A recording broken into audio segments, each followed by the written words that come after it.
the real truth about weight loss. Despite the science being there to show us what really works, so many female fat loss and nutrition plans are based around principles that don't deliver results and pseudoscience that just doesn't stack up. Women are typically told to do two things to lose weight. One, drastically slash calories. This is usually done by minimizing carbohydrate intake, cutting down on fats, eliminating processed foods and alcohol completely, and even banning whole food groups such as grains, gluten, or dairy. 2. Start doing lots of cardio. And we mean lots of cardio.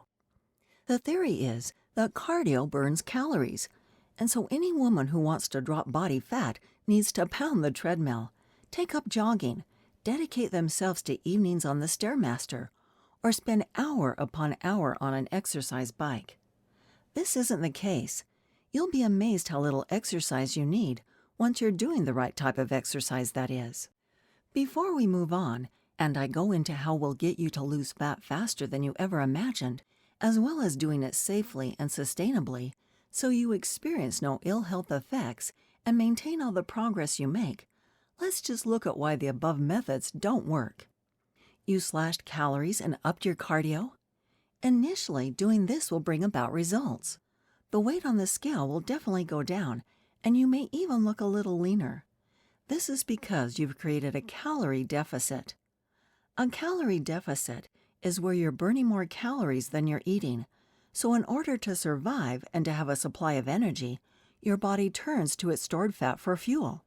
No matter what type of diet you do, you have to have a calorie deficit to lose weight.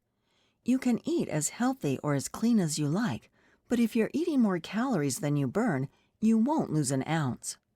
Even if you're surviving solely on chicken breast and broccoli, while it would be hard to overeat these, it's still theoretically possible to gain fat if you're not in a deficit.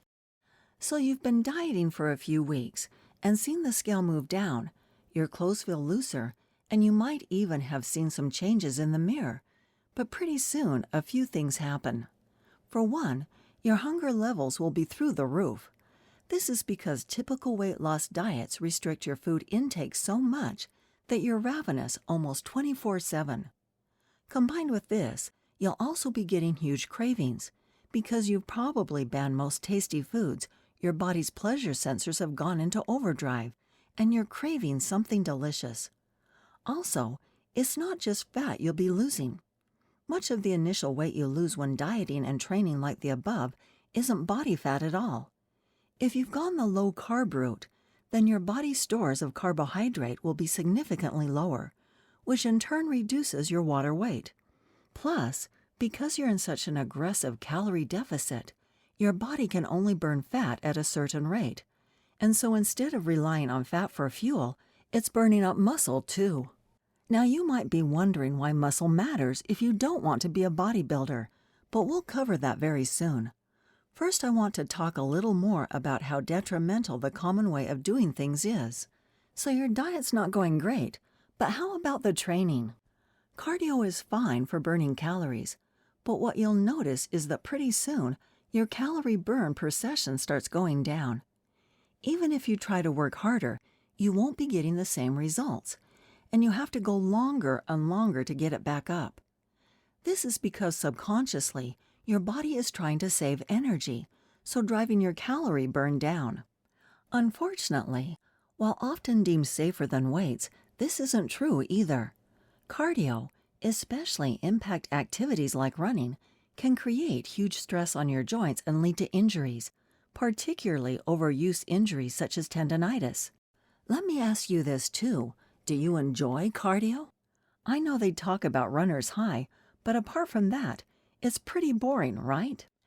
Even if you put a podcast on or watch something on the TV, it's not the best way to get your aggression out, relieve stress, and really make you feel like you're working hard and blitzing that stubborn body fat either, is it?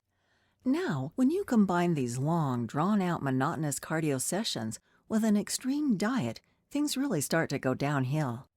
You may have lost some weight, but your body's wondering what the heck's going on. You've gone from feeding it adequate fuel and not exercising that often to slashing your calories right down and getting your cardio in every day.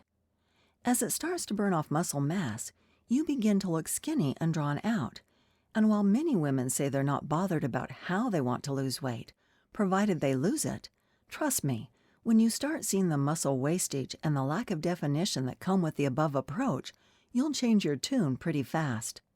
The longer you diet like this, the slower your results get. Why? Well, that loss of muscle mass means you burn fewer calories each day.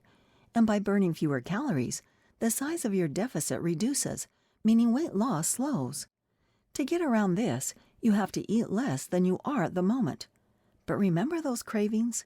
Well, they kick in hard, and it becomes almost impossible to stick to your plan. When the results are coming fast, depriving yourself and eating your same old bland, boring foods is bearable. But when the results aren't there, it gets so much harder. To combat such a drop in calories, your body also fights back with its survival mechanism. You might have heard this referred to as starvation mode.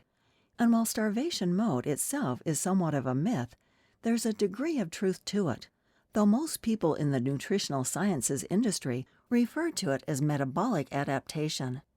This is a process whereby your body starts to downregulate all non-essential functions, such as sex drive, digestion speed, and even the production of some hormones, so you can start to feel very lethargic and quite unwell. Additionally, you'll subconsciously move around less, and so will be burning fewer calories, making it harder to keep losing weight. Can you see a pattern here? In the end, it all gets too much, and you give in and binge. Maybe you're out for a meal with friends, intend on having a plain steak or a chicken salad, but spy the burger and fries on the menu and just can't resist, so you have this. It tastes so good, and you figure that you've blown your diet anyway, and so you go on to have dessert, wine, and then chocolate when you get home. And before you know it, you've eaten a week's worth of calories in just a few hours, and then you feel guilty. This guilt starts to form part of a vicious cycle, whereby you think to get back on track, you need to be even more extreme than you were before, with more cardio and less calories. But the same thing happens again, only this time the binge comes sooner. Each and every time you do this, you're making future fat loss progress harder and harder, as you're playing Russian roulette with your metabolism. You make your physique worse too, as you lose a combination of muscle mass and body fat during the diet, but put back on solely fat, no muscle when you binge or overeat. Now, this is not meant to be a horror story. Far be it from me to try and scare you straight from the start. But I wanted to include this to outline how the way most women are told to eat and train to lose weight is just downright wrong. I also know there's plenty of skepticism out there when it comes to female fat loss, so wanted to show you how I'm not just another guru who wants to sell you supplements or get you onto an extreme eating plan.